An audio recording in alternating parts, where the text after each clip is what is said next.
Fyrstu hugsanir eftir þennan nauma sigur á Grindavík?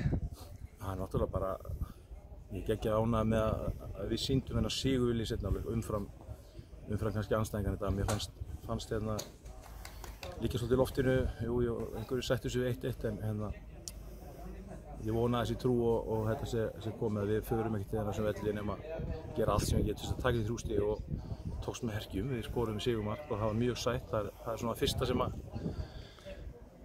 sem dettur í hug þegar og spyrir mig hvað ég er ánægður með. Það er bara að við höfum trú á að við getum unnið no matter what. Hvað getur við bætt?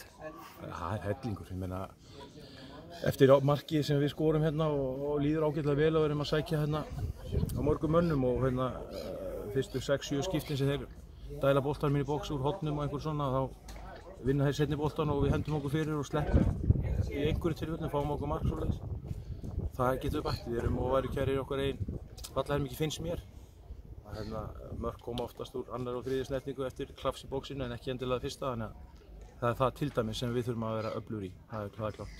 3 stig og bara klárir í næsta leik og næsta verkefni og einbeita sér að því? Já, bara bikar. Við hérna fómsbræka reyn sanngirninga og við erum líka við þeim eins og öllum liðum sem mæta og öllum að vera klárir í slaginn og reyna að koma okkur lengra í bikarnum.